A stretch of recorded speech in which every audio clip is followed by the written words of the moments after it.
Hello, welcome to PHP Hindi tutorial episode 5। और आज हम डिस्कस करेंगे operations, different operations possible in PHP using string और इंटीजर व्हाटएवर। तो लेट्स गेट स्टार्टेड। तो मैंने आपको लास्ट ट्यूटोरियल में बोला था कि आपको एक वेरिएबल डिक्लेयर करने के लिए you can just type dollar and any name.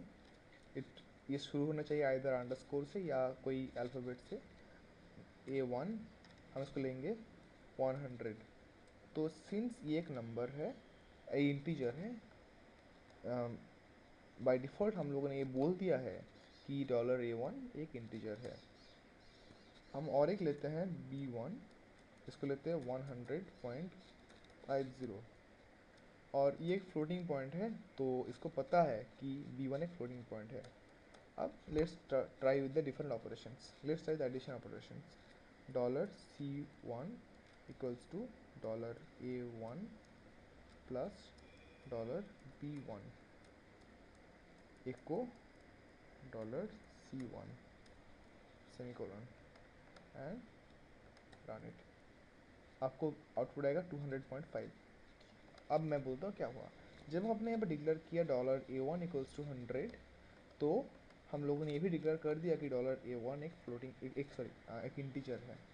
जब हमने डिक्लेयर किया $B1 इक्वल्स टू 100.50, हमने ये भी डिक्लेयर कर दिया इसके साथ साथ इसके वैल्यू से कि ये एक फ्लोटिंग पॉइंट है।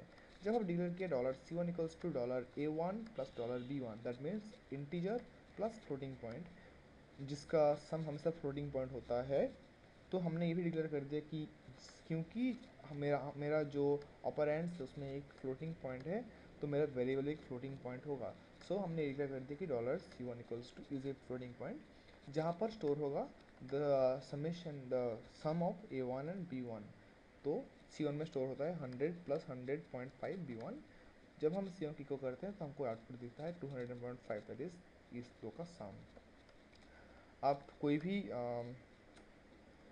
You can try any operations and आपको उससे रेस्पेक्टिव आउटपुट मिल जाएगा। You can try divided by, you will have the outputs. ये is almost as C, like not almost, completely, almost या कम्प्लीटली एज सी। आपको अगर सी आता हो तो आपको ये भी पता चल जाएगा कि how is it working. Minus, you will have -0.5। But आपका अगर ये दोनों चीज़ अगर इंटीजर है तो आप जब काम कर रहे हो डिवीजन ऑपरेशंस के साथ, तो ये आएगा फ्लोटिंग पॉइंट। अनलाइक सी और any other language you use, C में अगर आप दो इंटीजर को आप डिवाइड करते हो तो आपका आउटपुट यहाँ पर आउटपुट आएगा 1, नॉट 1.11, क्योंकि वो C1 को भी ले लेगा एज ए इंटीजर जो डिक्लेयर करोगे। बट इन PHP अगर आप आपका अगर ऑपरेंड्स दो है and they are integer and आपको स्टोर कर रहे हो कोई और वेरिएबल के अंदर, तो इसका जो आउटपुट है उस हिसाब से C1 डेटा टाइप चेंज हो जाएगा ना। अगर हम यहाँ पर 50 देते तो आउटपुट आता 2, दैट मीन्स तब C1 होता एक इंटीजर। बट अगर आप दे रहे हैं 80 तो आएगा 1.25, that mean it's the floating point. So this is how you can work with integers. अब देखते हैं काम करते स्ट्रिंग लेके। तो let's make a string, define string $A1 equals to hello semicolon $A2 equals to world.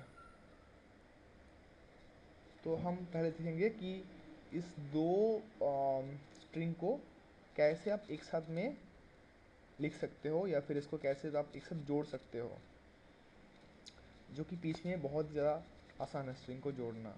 सो आपको शायद suppose आपको इसको लिखना है ऐसे फॉर्मेट में, आपको कहा गया हेलो वर्ल्ड, आपको ऐसे फॉर्मेट लिखना है using this two variable, there is a space in between.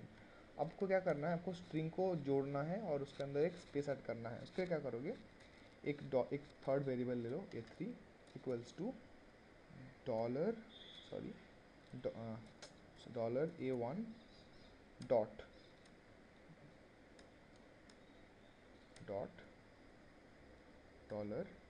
$A2। This is how we add two strings. इसका मतलब ये है कि A3 में $A1 स्टोर होगा, उसके बाद एक स्पेस बार वो $A1 का साथ ऐड हो जाएगा, उसके बाद $A2 उसके बाद ऐड हो जाएगा। तो अब अगर इसको इको करते हो, इको $A3, आपको दिखेगा hello world. echo A1, you will have hello. echo A2, you will have world. oops sorry।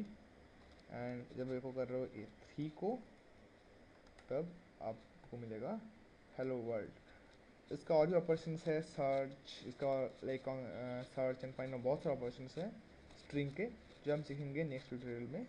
Thank you for watching, see you in the next tutorial, bye bye.